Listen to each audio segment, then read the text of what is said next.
संत महात्मा विराजमान हो चुके हैं। अभी तक कवियों से कविता सुन रहे थे और उन लोगों का अपना एक लेवल होता है और हम लोग का अपना एक लेवल होता है, तो वो उसको तालमेल बैठाने में सब लोग सक्षम नहीं हो पाते हैं, लेकिन आप लोग हुए होंगे। ठीक रहा। अब हम संतों के विचार सुनेंगे और वो विचार जो हम सबके साथ में जो कनेक्टिविटी है, एक दूसरे के साथ जुड़ाव है, वो हो जाए।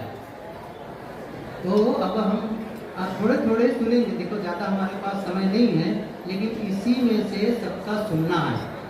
सबका सब तक मतलब चुनित लोगों का ही सुन पाएंगे। तो मैं प्रारंभ करता हूँ। एक बिहार से आए हुए हैं, काफ़ी देर से यहाँ पर बैठे भी हैं, शैलेंद्र जी, और 2 आश्रमों के वो व्यवस्थापक हैं, जगता मठ और जमुई। 10 मिनट का ही समय मिलेगा। 10 मिनट में आप अपने विचार प्रस्तुत करें।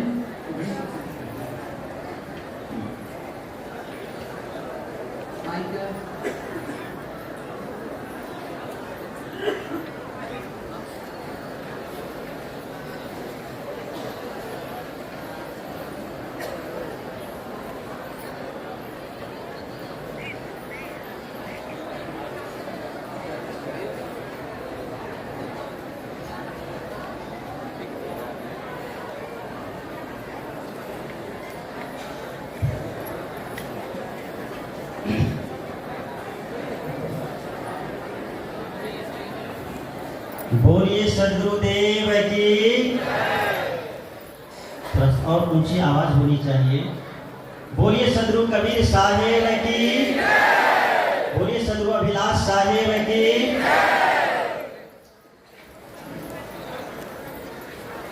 मेरे व्यवहारिक और आध्यात्मिक जीवन के पोषक परम पूज्य सद्गुरुदेव जी, अर्चनीय वंदनीय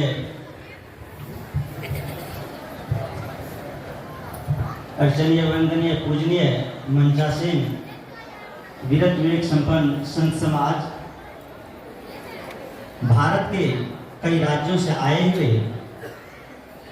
धर्म प्रेमी माताओं, बहनों एवं भाइयों, सामाजिक, आध्यात्मिक, राजनीतिक बातों को जन जन तक पहुंचाने का गुरुतर भार लिए अगर कहीं बैठे हो तो पत्रकार बंधु। अभी जैसा कि हमारे पूर्व वक्ता परम श्रद्धेय संत श्री देवेंद्र साहब जी ने कहा कि हर बार कबीर गोष्ठी होती थी और संत श्री स्नात साहब जी आए हुए हैं, तो कबीर गोष्ठी ही माना जाए। अवश्य तो 3 दिनों से कबीर गोष्ठी ही हो रही है। सदगुरु कबीर के वाणी विचार, जहाँ तक सदगुरु कबीर के विचारों का प्रश्न है, उनका पूरा का पूरा जीवन और पूरा उनका जितना फोकस था वो आत्मा के केंद्र में था। आत्मा को लेकर के ही सदगुरु कबीर साहब ने सारी सत्ता को जागरण करने का, बात कहने का प्रयास किया। कहा दुनिया में और लोग हैं जो आत्मा से परमात्मा मानते हैं, ईश्वर मानते हैं, ब्रह्म मानते हैं, खुदा मानते हैं, और सदगुरु कबीर के और भी कुछ समर्थक संत है जो आत्मा को छोड़ करके कोई और ऊपर खोज ही नहीं मानता है, खोजने वाला तक नहीं मानता है। सदगुरु कबीर के विचारों से प्रभावित होकर किसी अंग्रेज विद्वान ने कहा, सत्संग light of the life, good habit is good life, bad habit is bad life. सत्संग हमारे जीवन का प्रकाश है, हमारे जीवन को प्रकाशित करता है, और सत्संग के अभाव में इंसान हर जगह धोखा खाता है।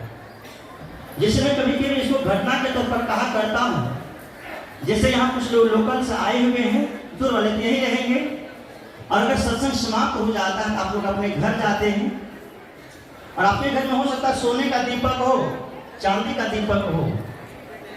दीपक किसका, इसकी कोई महत्ता नहीं है, माता दीपक जल रहा है कि बुझा हुआ है। अगर दीपक जल रहा है तो प्रकाश देगा, दीपक बुझा हुआ तो प्रकाश नहीं देगा। एक जलता हुआ दीपक हजारों बुझे दीपक को जलाने का काम करता है। लाखों बुझे दीपक मिलके कभी भी एक दीपक को नहीं जला सकता है। और संत सदगुरु जन जो होते हैं वर्तमान का जलता हुआ दीपक होता है, और इनके सानिध्य को जब हम प्राप्त करते हैं तो हमारे जीवन का भी दीपक जलता है, हमारे जीवन में उजाला आता है, हमारा जीवन भी प्रकाशित हो जाता है। हम घर पहुंचते हैं और अगर दीपक सोने का लिए बुझा हुआ है तो घर में ठोकर लगेगी, चोट लगेगी, कहीं तो हम गिरेंगे। उसके लिए हम लोग क्या करते हैं, सबसे पहले आजकल मोबाइल जलाते हैं, मोमबत्ती जलाते हैं, लाइट जलाने का काम करते हैं, और तब कहीं जाके हम कहीं भी अपने शरीर के नुकसान होने से बचते हैं। तो बाहर के नुकसान से बचने के लिए हम लोगों ने शुरू से लेकर आज तक अनेक प्रकार के उपकरणों का तैयार करने का व्यवस्था किया और करते जा रहे हैं, आगे बढ़ते जा रहे हैं। इन भीतर जब अंधेरा होता है तो लोग बाहर भटकते रहते हैं। मैं एक बात बराबर कहा करता हूँ, किस प्रकार से जब कोई भी दीपक जलता है तो प्रकाश देता है, जब बुझ जाता है तो नहीं देता है। मुझे इतिहास में घटना याद आती है जो कि आप सब लोग जानते हैं, मैं एक बार याद दिला देना चाहता हूँ। श्री राम जी के जीवन, मर्यादा पुरुषोत्तम श्री राम के जीवन की घटना है। जब उनकी भार्या, उनकी पत्नी सीता का हरण होता है, श्री राम जी लंका जाकर के सीता को ले आते हैं वापस, और उसके पीछे जो लंबी कहानी वो आप सब लोग जानते हैं। रावण का मरण, कुंभकर्ण का मरण, नदी में समुद्र में पुल बांधना, हनुमान का सहयोग, जामन का सहयोग, क्या वो नहीं बताना है, समय का मुझे आगे बढ़ना है। सीता को ले आते हैं, सब जानते हैं। अयोध्या आ जाते हैं सीता, राम जी की मृत्यु हो जाती है। 16वीं सदी की घटना है। गोस्वामी तुलसीदास जी भावना में लिख बैठते हैं, जो सब लोग जानते हैं। चित्रकूट के घाट पर वही संतन की भीड़, तुलसीदास चंदन घसी तिलक करे रघुवीर। तुलसीदास जी के घिसे हुए चंदन को लगाने के लिए रघुनाथ जी चारों भाई आ जाते हैं। 16वीं सदी की ही घटना है।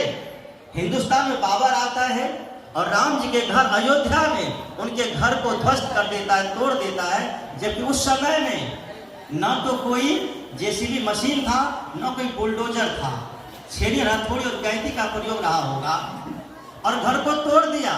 जब राम जी जीवित थे लगभग 44 किलोमीटर की दूरी तय करके सीता को ले आए।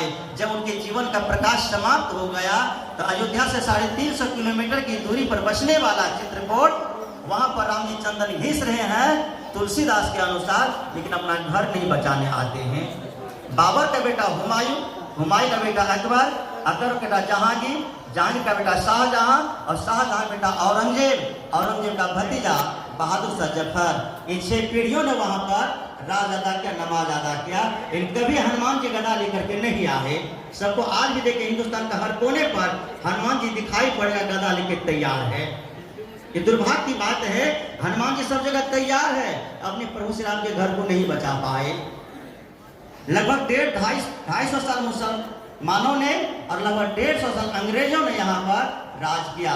उस मस्जिद के बनने के बाद, बाबरी मस्जिद बनने के बाद जलता हुआ दीपक आता है, जिसके जीवन प्रकाशित था लाल कृष्ण आडवाणी, प्रवीण तोगाड़िया, अशोक सिंघल, ऐसे कुछ और। यूपी के मुख्यमंत्री डॉक्टर कल्याण सिंह, और एक रात योजना बनाते हैं और रात ही रात 36 से 92 को मस्जिद टूट के ध्वस्त हो जाता है। अब पता नहीं अल्लाह कहाँ मसाला पीस रहा था, ये तो खोज का विषय होता है। रामलला अल्लाह के बीच में, रामलला अल्लाह के बीच में 28 साल तक लड़ाई चली, क्योंकि दोनों बुझे हुए दीपक थे। उनका फैसला देना था यहाँ की सरकार को, और सरकार ने फैसला लिया। आज वो मंदिर बन करके तैयार हो गया है।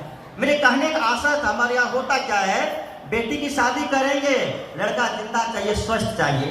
बेटा के शादी करेंगे तो बहू जिंदा चाहिए, लड़की जिंदा चाहिए, स्वस्थ चाहिए। डॉक्टरी इलाज के लिए जाएंगे तो हमें डॉक्टर सही सलामत चाहिए, जिंदा चाहिए। पढ़ाई करेंगे टीचर जिंदा चाहिए। जमीन न पाए के लिए अमीन जिंदा चाहिए। हर काम के लिए हर व्यक्ति जिंदा चाहिए। लेकिन जब पूजा की बात आएगी तो भगवान मुर्दा वाला चाहिए, मंदिर में मुर्दा भगवान चाहिए। वहाँ जिंदा की कोई आवश्यकता नहीं है, जो न श्वास लेता हो, न चलता हो, न फिरता हो, न बोलता हो। और सदगुरु कबीर क्या कहते हैं, आप जलते दीपक की सानिध्य प्राप्त करो। और जलते दीपक जब हम सानिध्य प्राप्त करते हैं हमारा जीवन प्रकाशित होता है। इसलिए जब यहाँ से हम जाते हैं, परम पूज्य गुरुदेव इस मन से बराबर कहा करते थे, हम लोग सत्संग में कितना देर बैठते हैं इसकी कोई महत्ता नहीं है, महत्ता सत्संग हमारे जीवन में कितना देर बैठता है। हम लोग सत्संग में कब से आ रहे हैं इस बात की भी कोई महत्ता नहीं है, माँ का सत्संग हमारे जीवन में कब से आया है। इतिहास साक्षी है, गवाह है। रत्नाकर कभी सत्संग में नहीं गया था। यहाँ कुछ लोग बैठे हैं, मुझे लगता है कि 46वां वार्षिक अधिवेशन के 46वां अधिवेशन में आए होंगे। कुछ ऐसे भी लोग होंगे जो 46 बार आए होंगे, कुछ 25 बार, 30 बार, 10-15 बार। तो मैंने कई लोगों को देखा आते हुए, जीवन में कोई बदलाव नहीं आ रहा है। कुछ लोगों में आ भी रहा है। क्यों? रत्नाकर कभी सत्संग में नहीं गया था, न साप्ताहिक, न मासिक, न वार्षिक, न अर्धवार्षिक, न पाक्षिक, कोई सत्संग नहीं था। चंद मिनटों का सत्संग मिला रत्नाकर को देवर्षि नारद के साथ। रत्नाकर की जीवन की धारा बदल गई और वो महर्षि वाल्मीकि बन गए, काल जल रामायण का निर्माता बन गए। अंगुलीमाल कभी सत्संग में नहीं गया था। चंद मिनटों की मुलाकात हुई, चंद मिनटों का सत्संग हुआ महात्मा बुद्ध के साथ, और आप हम सब जानते हैं वह अंगुलीमाल बुद्ध बन गया। सत्संग में आना हमारी बहुत बड़ी सार्थकता नहीं है। सत्संग कर सुनी बातों को अपने जीवन में उतार लेते हैं, वो हमारे जीवन की सार्थकता होती है। इसलिए हम सब जब आते हैं, अपने घर जब जाते हैं, जिन बातों को सुनते हैं, गोस्वामी जी की पंक्ति चरितार्थ होती है, सुनहि समझहि जन मुदित मन मज्जहि अति अनुराग लहाहि चार भरतनो साधु समाज प्रजात। हम श्रवण करें, सुनहि, फिर उसको समझेंगे, समझें, फिर मनन करें। कैसे मनन करें? अति अनुराग, श्रद्धा पूर्वक, प्रेम पूर्वक। तो चार फल की प्राप्ति, जहाँ आज दोनों हम लोग इस आध्यात्मिक नगर में या कीर्तन नगर बैठे हैं, और दुनिया की निगाहों में ये प्रयाग में हम लोग बैठे हुए हैं, या दोनों प्रयाग हम लोग को मिला हुआ है। निश्चित हम लोगों को चारों फल की प्राप्ति होगी, जिसके लिए हम आप सब लोग आए हैं। बस इन्हीं कुछ चंद शब्दों के साथ अपनी बातों को देता हूँ विराम, और आप सबके अंतःकरण बैठे परमात्मा को करता हूँ प्रणाम। गुल खिले गुलशन खिले और खिले सबों की जिंदगी, सभी लोग त्रैवार शाही बंदगी, शाही बंदगी, शाही बंदगी। हेलो, बहुत बहुत धन्यवाद। यहाँ क्यों बैठेंगे आप? हेलो। सब उधर बैठेंगे तो आपको इधर बैठना पड़ेगा। हेलो, बहुत बहुत धन्यवाद। देखो, संतों की वाणी इस प्रकार होती है, कितना जल्दी जुड़ाव हो जाता है ना? कितनी जल्दी हमारे भीतर जो हृदय की तार को झंकृत कर देते हैं।